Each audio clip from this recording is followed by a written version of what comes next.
It's been announced Yeah, recently, that's so check amazing. those out online. Absolutely. And looking at these players, we're actually facing a Palkia and Talion mirror game. Yeah, really interesting again. We're going to see slight differences in their actual decks themselves. Magnus choosing to play the rare candy in his list, so being able to burst into the quick shooting.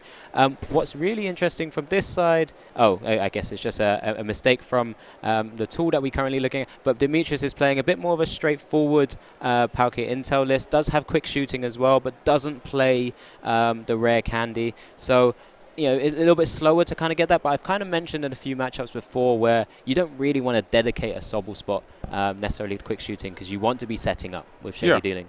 And then you have your scoop up net to dive into that and loop it up basically. So maybe not using the rare candy is one option. On the same side, he also is playing the capture energy to get another Pokemon into play very early on. Can be very helpful. We see Battle VIP passes from both players.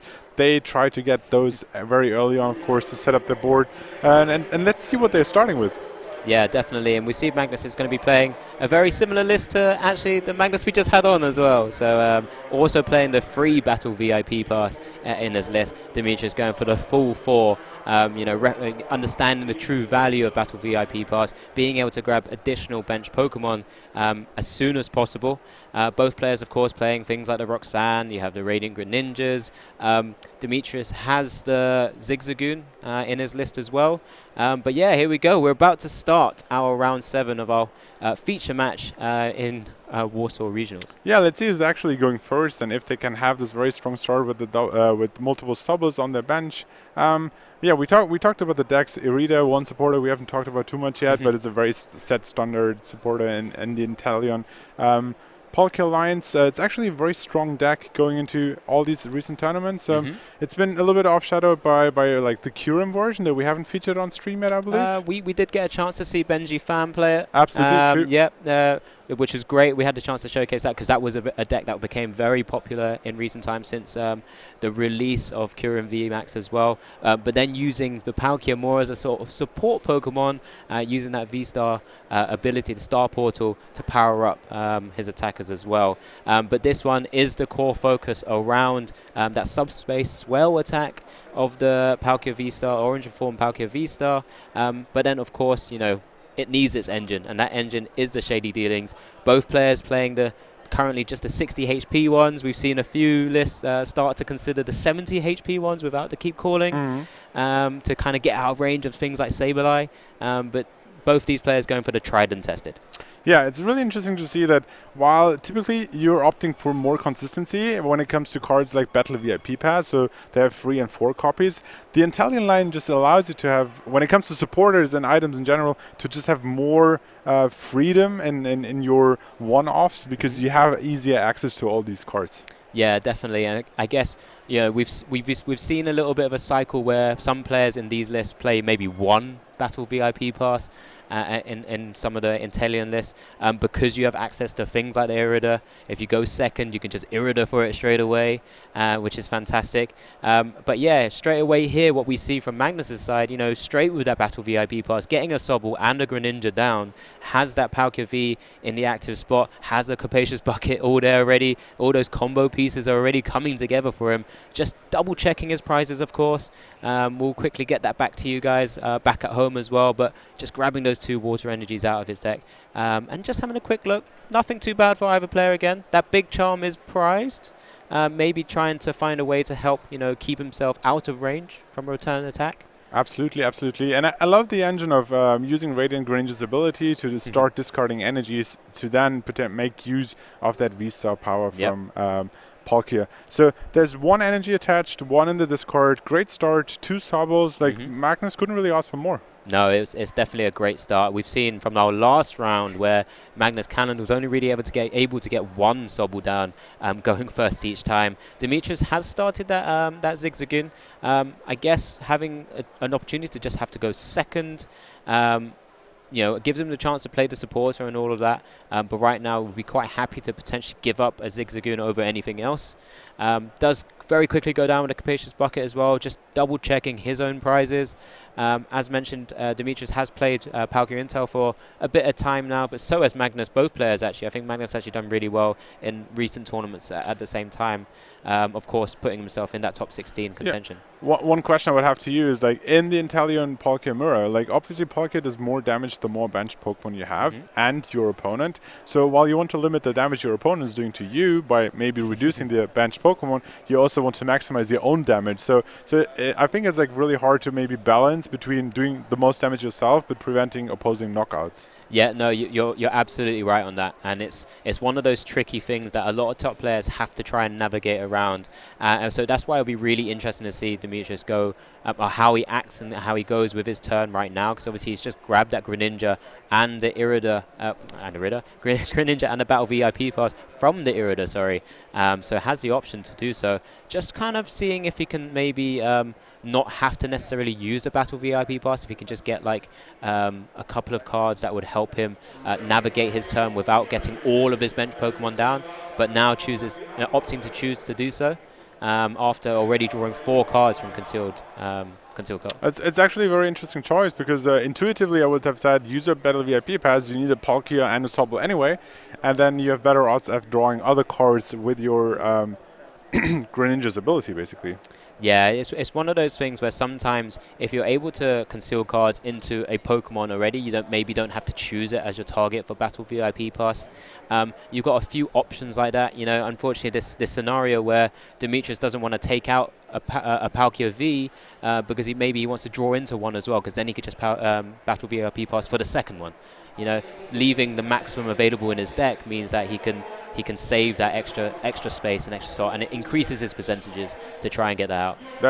That's a very good point, considering that you might want to fill up your bench. But I see the trade-off. It's really interesting as well, seeing the scoop-up net combo there, discarding 1 energy, then taking up your Greninja, playing it down again, which gives you access to the ability again, so you get like a lot of energies early on into your discard pile. I think that was in Hisuian, Heavy Ball, looking at the prize cards, potentially getting a Pokemon out of your prize as well. There's actually a Sobble, a basic Pokemon that he can exchange for the Hisuian Heavy Ball and put it back into the prizes. So he has another Sobble. There would be 3 Sobbles. It's great, because if you get knocked out 1 or 2, you still have access to the other ones. So it's good having like multiples, I suppose. But then again, we're talking about like damage on the Palkia from both sides, basically. So the trade-off, because of like focusing on how much damage you do and how much damage you get, is key to victory, I suppose. Yeah, so this is kind of also a weird scenario as well, that you sometimes do see the Greninja come out as an attacker as well.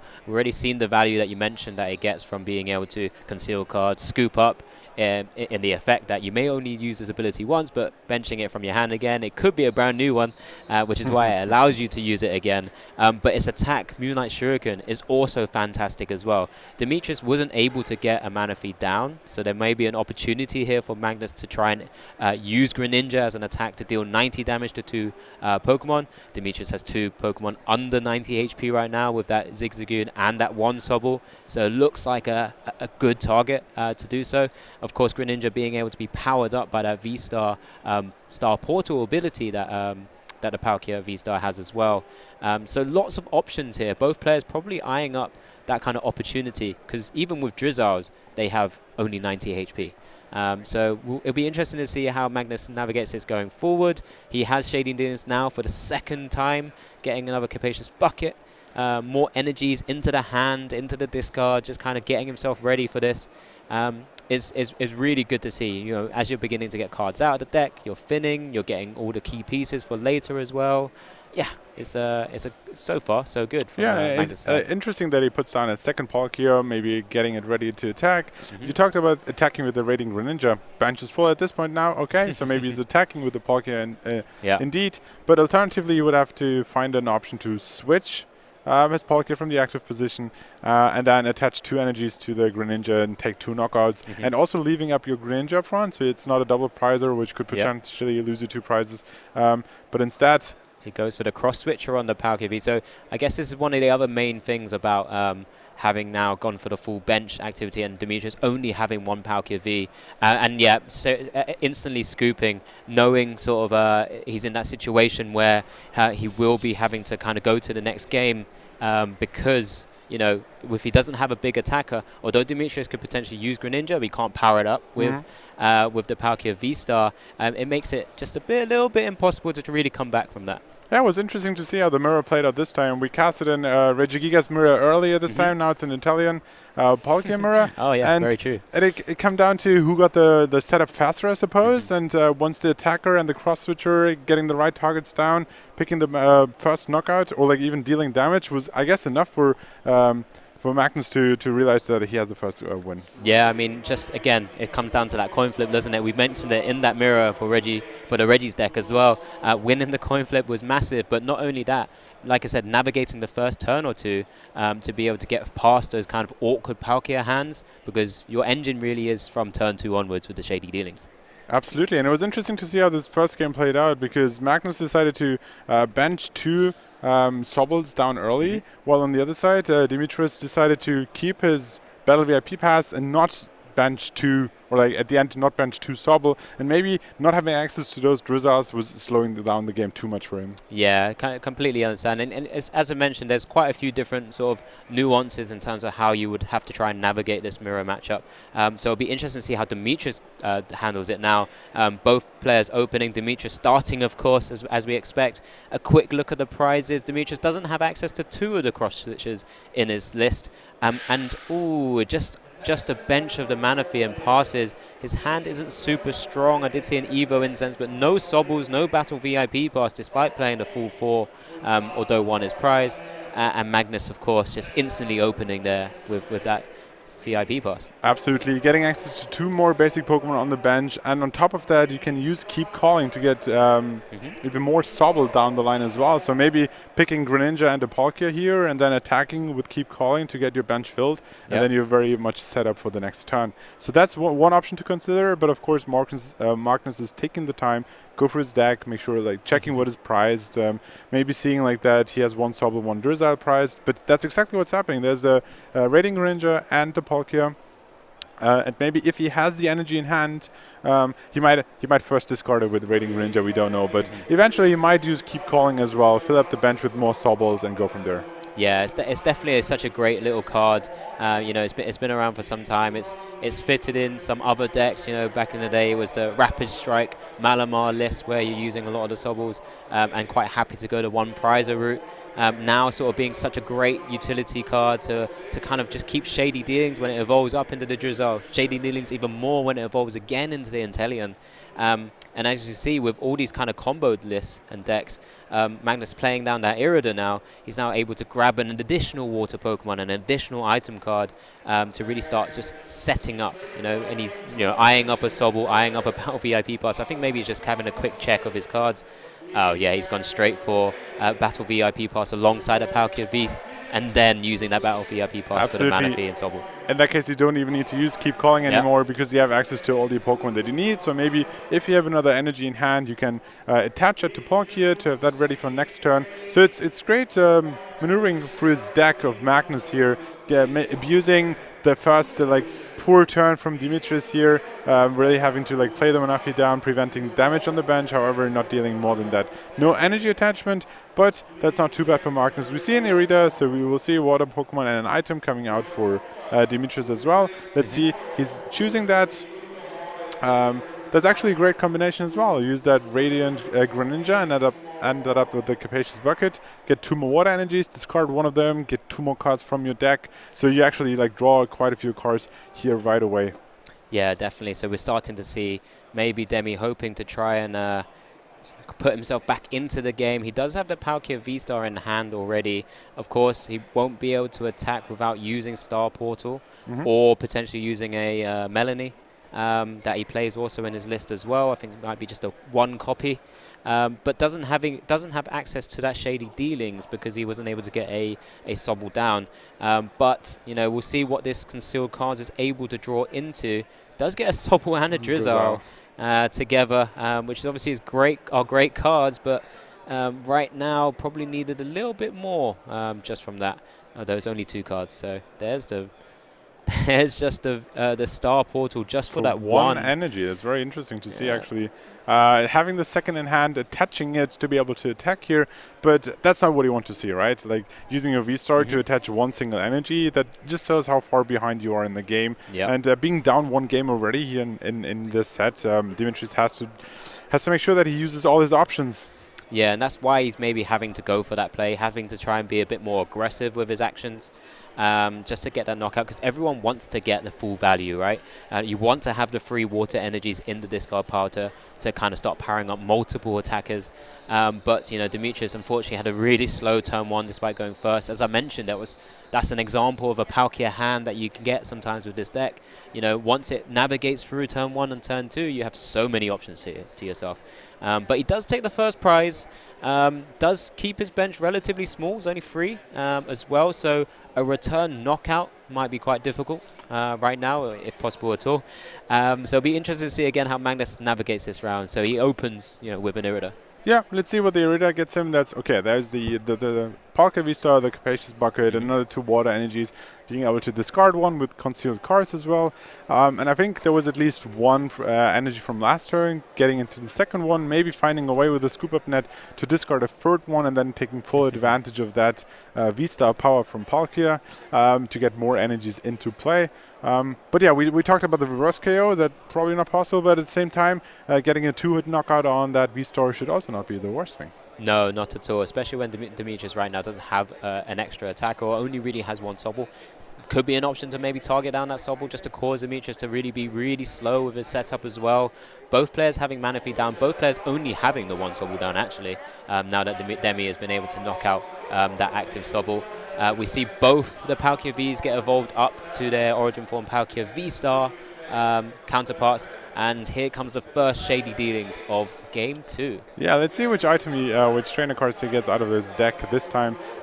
But I think maybe a scoop up net could be great. Maybe a Capacious Bucket that he's grabbing with 2 energies along would be great. If he has a way to discard those, maybe with a. Does he have any balls discarding? Actually, not in this deck, no. But if he finds another way, except for concealed cards, to discard more energies, and then gets the full potential 3 energies, 2 on the active, 1 on the bench, so he always has an attacker ready. While on the other side, we talked about Demetris only has 1 attack at the moment. There's actually the quick ball to discard the energy. So we have all pieces that we need. Grabbing another Sobble, having that ready for next turn as well. And that's the one thing that Demetris is missing at the moment. He doesn't have a second attacker ready. He already uses V-Star power, so it's harder to set up his Pokemon. Yes, he has that one-off Melanie that helps him set up another Pokemon, but it's not even it's no Palkia in play, so it can't evolve. So it's quite hard for Demetris to once this Pokemon is knocked out to come back into the game. However, because it's not a one-hit knockout, Demetris has 1 more turn to set it up. Yeah, and that's the key thing for Demi right now. Just being able to, you know, tank a hit because of the way he's been able to resource his bench, maybe through his just unfortunately just from his hand draws himself, but you know, it still keeps him in the game currently. You know, he'll look to try and set up another Palkia V on the bench as soon as possible. He'll also be looking to try and get another Sobble down as soon as possible, because, you know, as mentioned, both players are only working with 1 Sobble at the moment. And there's the attack. There's the subspace swell. That's 60 plus 20 for each of the bench Pokemon on both 200 sides. in total. Not quite enough to pick up the knockout, but having 200 HP is great because it's down to 80 HP. So if he sets up a Greninja, for example, a 90 would take the knockout there. So you could potentially attack with the Greninja, take out the Palkia V-Star and 1 bench Pokemon, except there's a Mana Feed to stop at least the damage on the bench. Yeah, so but it does open up a few options. You could still, if you had to, attack with Greninja. It's probably not the most efficient, but maybe you can also attack with Inteleon as well, dealing so using Aqua Bullet or to deal 120 damage, or even quick shooting 70 and then plus 20 for your quick shooting ability is able to help also push over the limits as well. So a few different extra ways and extra routes to try and take this knockout.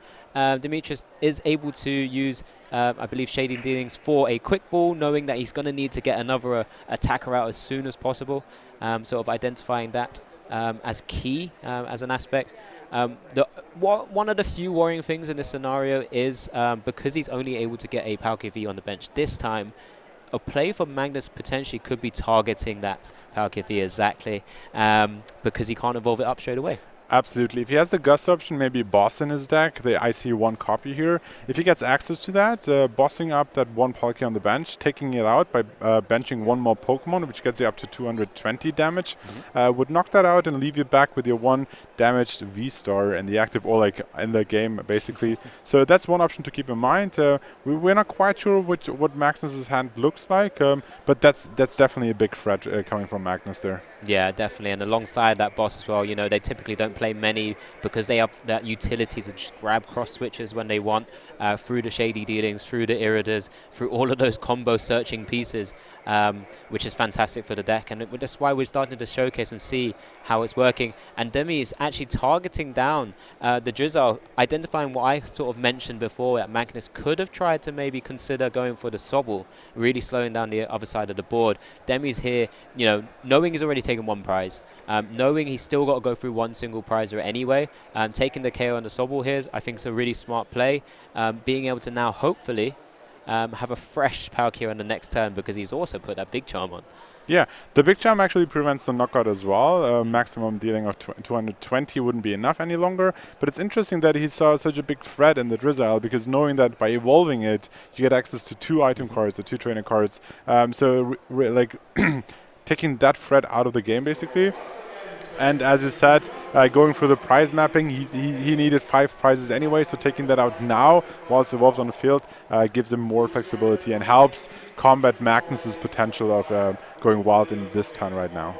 Yeah, I'm really enjoying this kind of matchup here between 2 really top players.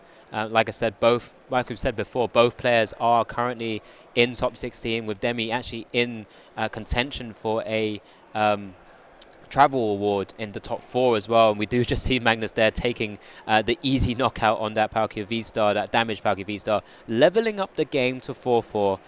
Magnus still in a slightly stronger position, doesn't have access to Shady Dealings or sort of that kind of combo at the moment, but has 2 Palkia V-Stars on the board ready to go, one with a Big Charm as well, so both needing to be 2-hit KO'd at any stage. So Demi there playing Capacious Bucket and now an Evo Incense.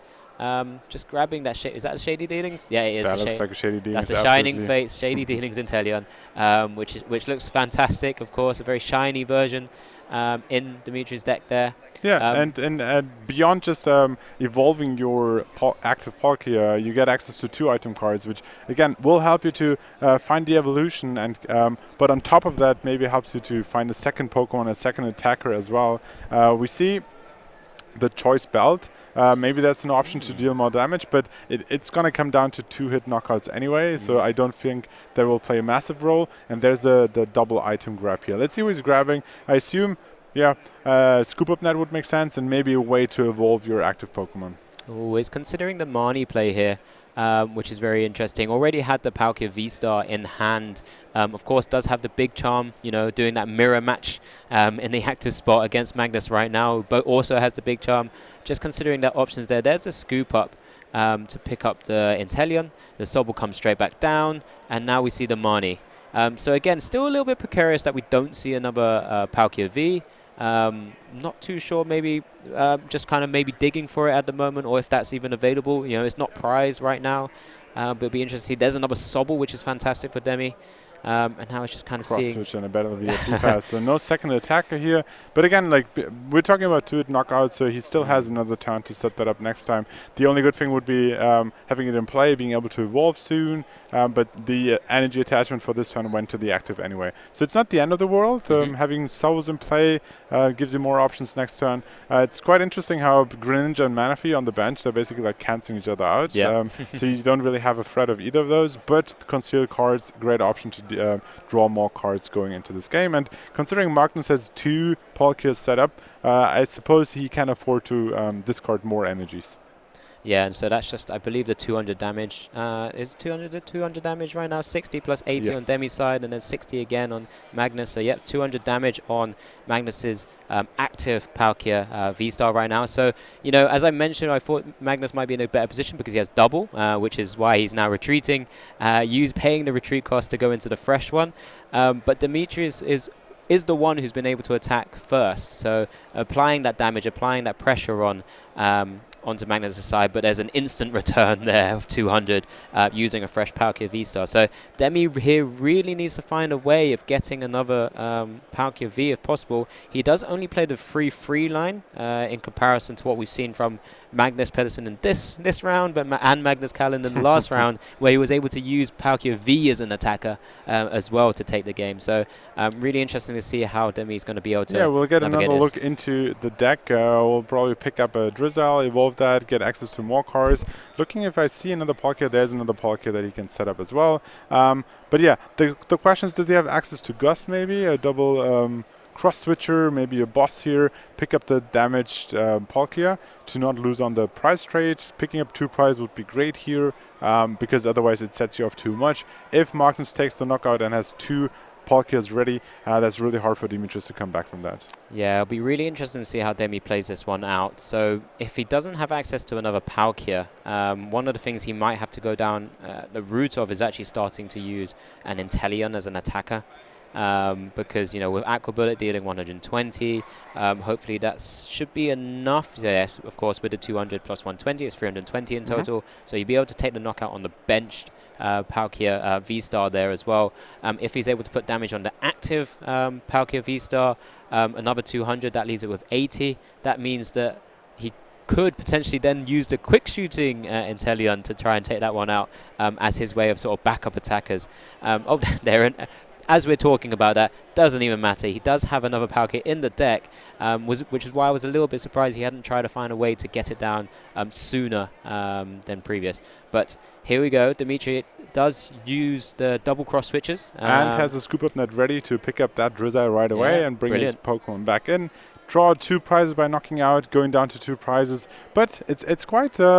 It's not quite over yet. Like there's quite a difficult path for Demetris to take the last 2 prizes, because there will be a 2-hit knockout on the opposing Palkia V-Star. He could take out both of the single prizers. However, he only has 1 boss left, and his cross switches are priced. So it's not as easy to get the last remaining 2 prizes. But he keeps himself alive, keeps himself in the game here. Is thinning out his deck even further. Maybe attaching 1 energy to the bench Palkia. Get that ready as well. And then it's a question, one goes down for concealed cards, drawing even more cards, bringing your card count or your deck count even further down.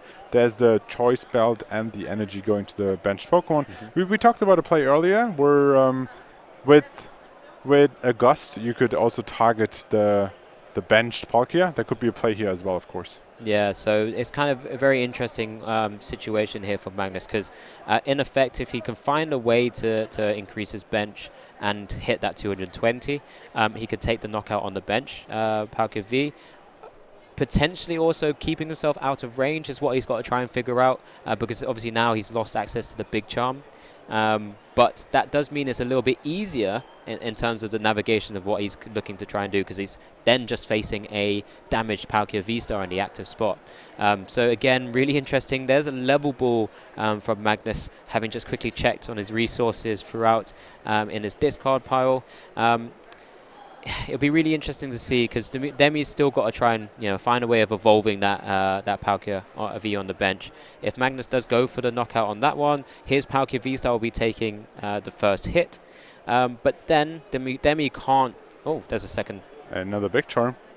Something that hasn't been picked up on our list, but it's absolutely fine. There you go. Second big charm actually coming to fruition there, which is great for Magnus. And it just means that it's a great tech card, keeping himself out of range, which is fantastic to see. But this scenario now, what we're going to potentially be seeing is a Palkia V-Star come down from Demi's side of the board and be the first one to take an attack. Yep. Which could if be he vital. gets access to his last remaining V-Star, absolutely. Yeah, so let's see how this turn plays out. We have the Drizzle active at the moment. We had level balls to thin out the deck. I think a Zigzagoon in his hand that probably won't help him too much here. So let's see how this turn is played out. Demetris seems to be thinking about a potential Scoop Up Net play. You can see he's like imitating the play, so he's in his head going through the options he has, figuring out what the best path to victory is here. And yeah, we see another energy attachment. So what we're currently missing is that Palkia V-Star. However, with the scoop up net, if you're able to evolve the bench Sobble, get another item, and maybe therefore get your evolution incense or any other way to evolve your Palkia V-Star, that would be a great way. Also gets the Drizzle out of the active position, which makes it easier for the Palkia to come in and attack. Yeah, definitely. And I guess, just re-picking up back on going through the list again, we see Demi with the Roxanne option there whilst playing through this deck. He is playing it, so both players now be shuffling up. Demi will draw 6 cards, and his opponent Magnus will only be drawing 2, having it being activated now that both players are actually under 3 cards themselves. So Demi's still playing to stay in this series. Of course, currently lost game 1. So it'll be really interesting to see if he's able to navigate around this at all. Does have that Inteleon in the, not Inteleon in the active, Drizzle in the active, but we'll need to try and find a way to get that V-Star as soon as possible. It's interesting, if I saw that correctly, he did initially have the scoop up net, but decided to maybe keep the Drizzle so he can evolve it into an Inteleon and get more benefits out of it, and he draw into that V-Star, which is very convenient here. He gets to check his prizes one more time. Again, this is towards the end of round 7, so yes, you had access to your deck quite often, and you already draw 4 prizes, but just checking one more time, hey, what is actually priced again? Making sure that you're not missing any information, any pieces. So evolving here into Inteleon gives you access to more cards, such as the scoop up net that allows you to get your Palkia active and attack, and we talked about this. It's going to be a 2-hit knockout anyway, and if Demetris is the first one to attack and get damage onto that Palkia, he's in a commanding position to take out this game. Yeah, no, definitely. And I think I've already saw in Demi's hand as well the Shining Fates and Inteleon again. So he does have access to Shady Dealings for the double trainer card pickup. So again, hoping to try and pick up the scoop up net to try and get it out of the active position. Just going through those pieces again. There you go. He's just eyeing it up, of course. Does also play both players also play the Echoing Horn to try and help ramp up the damage. But at this stage, because it is a 2-hit knockout, a little bit less needed right now, unless you find a way of bursting through and just also gusting up what you're Echoing Horning. That would be great, like getting a Palkia up basically from the discard pile and gusting that up for a straight knockout would be a straight clear path to victory here for Demetris. So yeah, let's see. There's scoop up net end. Yeah, he seems to be quite unsure yet. He doesn't want to play the cards yet, but there's absolutely a scoop up net that will have to come for him to be able to attack. It's like an Irida that was behind it, but Demi can't use the cross switcher because he's only been able to pull 1 off the prizes. So there's still 1 more remaining if that play was available to him. But that does mean Magnus has it available for him when it passes back over, if there is an attack here from Demetris as well. So again, very back and forth. Just very quickly touch on, we didn't quite notice the second big charm, and we thought it was a rare candy from Magnus Pedersen's list, but we were slightly incorrect on that, so I do apologize. There is, of course, that second big charm that we've seen hit the field already going forward. And there's a subspace swell. Demi's keeping his bench really low as well. Be interesting to see, but of course, because Demi's played the Roxanne, Magnus is only working with 2 cards or 3 cards after he draws, and those are 2 of them. There, the quick ball away to try and maybe get another card out ready to go. Yeah, he doesn't play Luminion, so he doesn't really have access to another supporter here. It's grabbing a Sobble that increases the damage, but doesn't help with getting any further cards. Maybe having like access to Drizzle to give you maybe another capacious package, more energies to then discard them with concealed cards would be a great way. But I think he's currently looking at 1 single card in his hand. Discarding, that was actually an energy. That was the only energy that he had. So he was just getting another Pokemon out so that he can thin his deck ever so slightly, and then pulls himself into an Irida, which is fantastic for him. But I'm not too sure that's enough pieces to maybe try and go for that Echoing Horn play as an option. So maybe he's just trying to work that out as availability now. Of course, Demi also not playing Crobat or Luminion, so there's no easy targets. They have to be able to do 220 damage. So right now with Subspace Swell, we're still just doing the 200. So, I mean, it's not far off, but it's a little bit more, more needed. So, of course, the Echoing Horn play is valid for both players. So, Echoing Horn gets one of your opposing Pokemon in the discard pile on their bench, basically, so a basic Pokemon. Both players would have that option, and one potential way to win here for Magnus would be get an opposing Palkia V on the bench, find a way to maybe gust it up and then KO it, because 220 is more realistic than 280, or 280 in this case. So that's one way for Magnus to come back, but he's actually grabbing a Capacious Bucket and more water energies, maybe further thinning out the deck.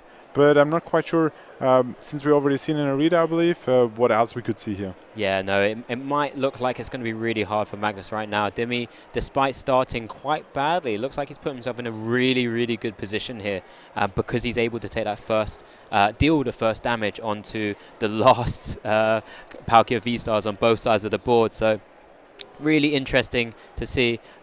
Also, just kind of really noticed, maybe it's only 180.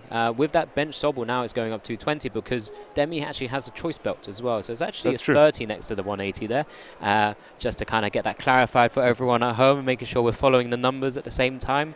But, you know, Demi has his route to victory now. There's typically no way to heal in these decks. Yep. Absolutely. Even through anything like something crazy like a collapsed stadium, or maybe there's suddenly a hyper potion. These types of decks don't play that. So there's also not really a second attacker that Magnus could set up here this late in the game. He doesn't really have anything available. We talked about Inteleon, but that won't help you here either.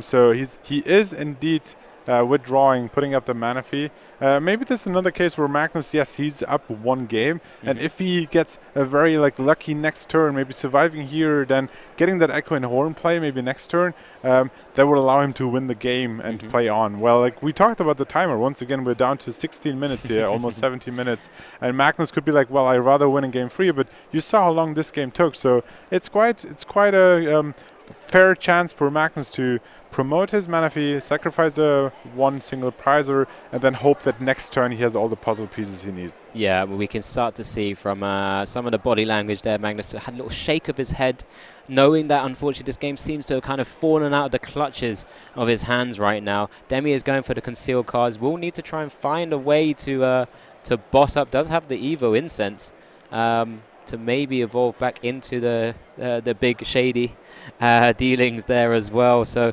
whether just checking now he actually has access to the one boss in his deck or not is going to be vital, because he has prized that one cross switcher, remember.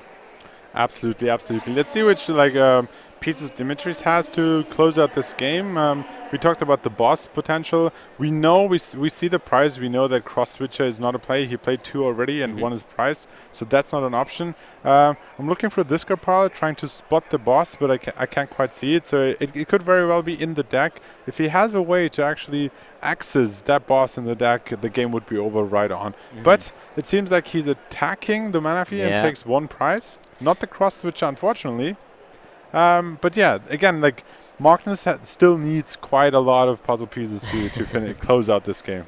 Very true. So right now, still trying to find a way to deal maybe 220 with that Echoing Horn available somewhere in the deck, or maybe somewhere in his hand as well. Does now have a Drizzle on the bench and a Sobble, so that's potentially 3 trainer cards there to be able to pull himself back into the game and actually opportunity to win there.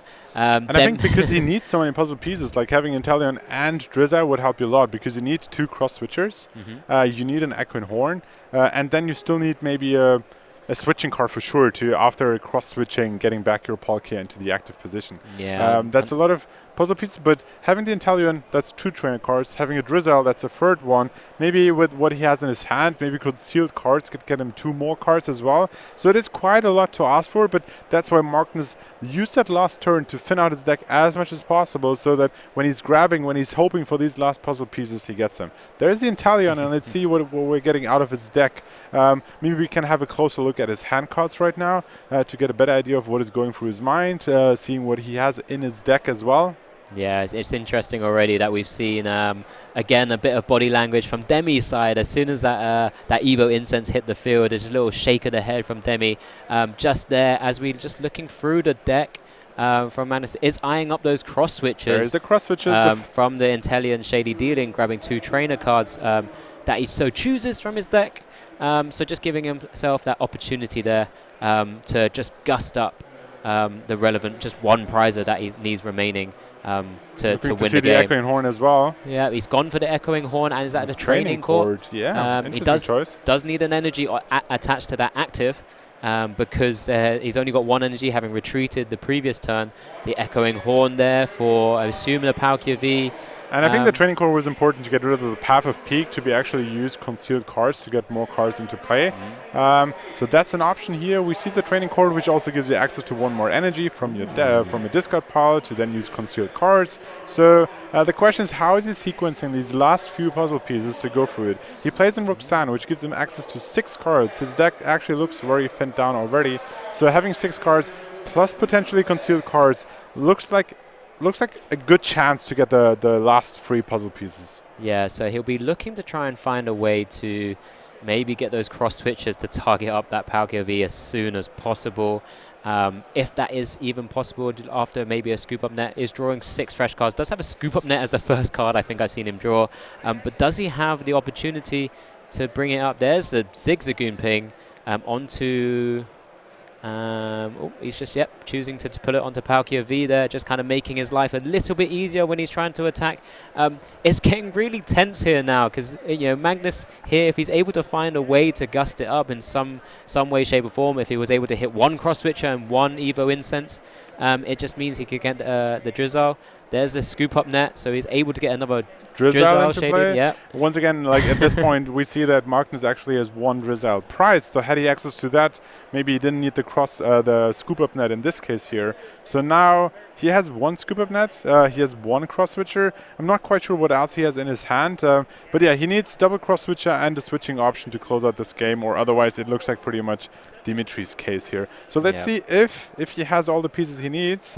He's still thinking about it. He's going through his discard pile, looking at the energies, using training cord, attaching. So it's not quite a given yet. It doesn't seem like quite a given. And maybe he's just looking for, with having already used Roxanne on Demetris with just 2 cards left in hand, maybe he's okay just leaving it in the active position and hoping Demi just, there you go, he just passes, hoping Demi doesn't draw out of a switching out, doesn't have access to his cross switches, so can't retreat. This could be a little bit worrying for Demi here. Does have access to training court from Magnus, so can start to think about attaching there to the active. He's just got to play to his outs. He is shaking his head. He's just got to play to his outs right now. It does look like he just passes, and it looks like writing might be on the wall here. So Demi, unfortunately, just not able to draw out of the not able to draw out of the Roxanne, and showing that last cross switcher that he needs to kind of get out of that position. That was such a close finish in the end. But Magnus keeping his composure and finding the puzzle pieces. And then we talked about Mani pass to the peak as in disruption a lot, but Roxanne and pulling up that last Pokemon, hoping that they don't have the tools to retreat that. Like, yes, he had training cord, but that's only 1 single energy. That's not enough to retreat. And at the same time, Magnus had training cord as well. Get 1 energy onto your Sobble, retreat, attack, and that's game. Yeah, no, it was fantastic to see. I think that game really did go back and forth, which was really interesting to see. One of the crazy things that both players, I've seen the little body movements where they're just shaking their heads, seeing that they've been able to draw out of this, they've been able to get the cards for their combo pieces. So it was really back and forth. It was a much better game in Game 2, of course. Game 1 where Demi had to scoop relatively early after seeing his Palkia V get knocked out. Credits to Demi. He hung in there. We thought he struggled after his turn 1.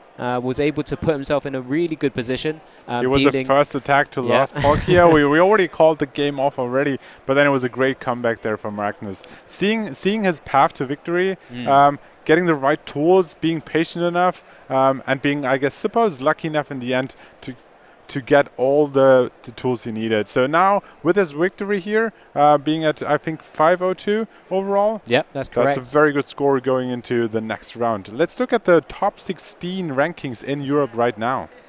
Yeah, so this potentially could make a number of changes at the moment. We've spoken a little bit about these 2 players already in the top 16, as you can see from the highlighted bars there. Demi was sitting in a position where he was just above the rest in 3rd, looking to try and find a spot in that travel award position. Just behind, well, I say just behind. Well, we look at Owen Kammerman right there, who's also here today. So is Tord Reckler. 2 players, I think globally right now, who sit 1st and 2nd on CP. which is really interesting as well. So yeah, they're not trying only to lock that, in. but they also qualified for the World Championships. They were the first players actually globally to qualify for the World Championships in Yokohama later this year. But yeah, we talked about the other one. Demetris currently on spot number 3. We talked about Magnus. He's sitting at 170 CP. So if you can pick up more CP, all these like don't look too close to the massive qualification line. There's actually quite a big jump. So very impressive from Tord and Owen.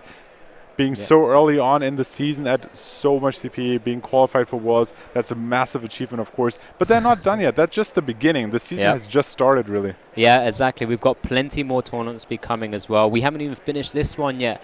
They could still be picking up a lot of points here to progress into maybe snowballing into the other travel awards, into the other travel stipends as well for the international championships, because we did have the announcements the other day of some of the locations and some of the times of the ones that are coming up in Oceania and Europe.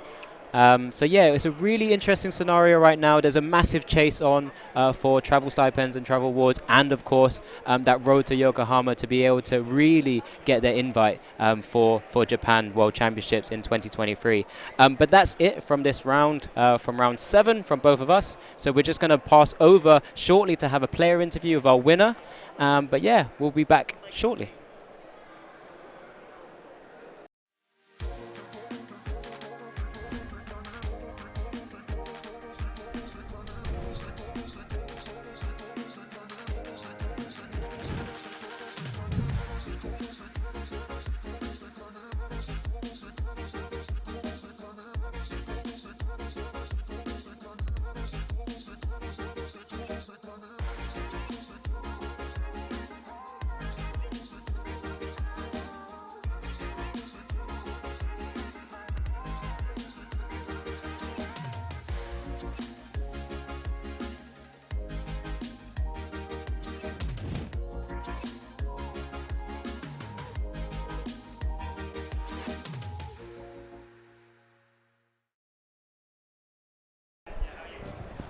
Welcome back, players. I'm actually standing next to Magnus Pedersen, actually, former world champion and winner of this round. How does it feel to play out this mirror match where it seemed like a very much back and forth, back and forth? It was not quite clear who's at the better like seed, who's winning this game. How does it feel playing it? Yeah, it felt really awkward. Like I didn't know what was kind of going half the time. Like I definitely misplayed in the start, not benching a Sobble. Yeah. Where I could have. Being afraid of him killing my bench ball gear, but it was just and it was just a mess from there.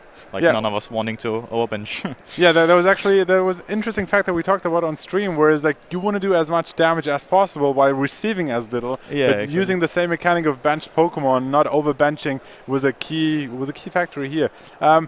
Game 1. Eventually ending up with a scooping quite early on. Game 2, quite dragged out, and towards the end, both down to 2 prizes, and he attacked your Palkia first. What was going through your mind, and how did you like keep composure and see the path to victory there? Yeah, well, I could see I was behind. Like I was definitely losing the game if he has the echoing horn and the double cross switches.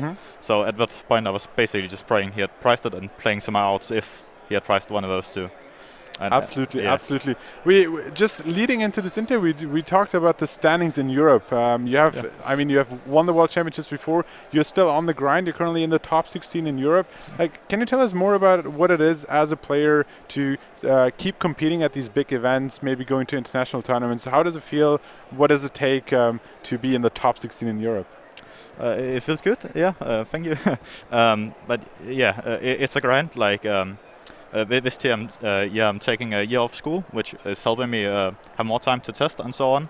But other years, like if you have to try and get top 22 by the end of the year and do the grind, like you have to put a lot of time in, which is hard if you're like working a lot or at school, like having to go to all these tournaments every month and so on. So yeah, balancing competition is quite hard. I can absolutely agree there. But what does it mean to you that Worlds is in Yokohama in Japan for the first time? It's great. I'm really looking forward to it. By the end of the year, I wanted to go to Japan anyway, and now Worlds is there, so it could be more perfect, actually. Amazing. So currently at 502. 15, 17 points in total. Not quite qualified for day 2 yet, but on a very good path. What is your goal for this tournament? Well, the main goal in the start was just to make day 2 and see from there. don't want to put too much. A very humble goal for sure. Making day 2, grinding, getting more CP, and continuing on the quest to qualify for World Championship. Yeah. Thank you so much hearing from you, and good luck for the rest of the tournament. Thank you.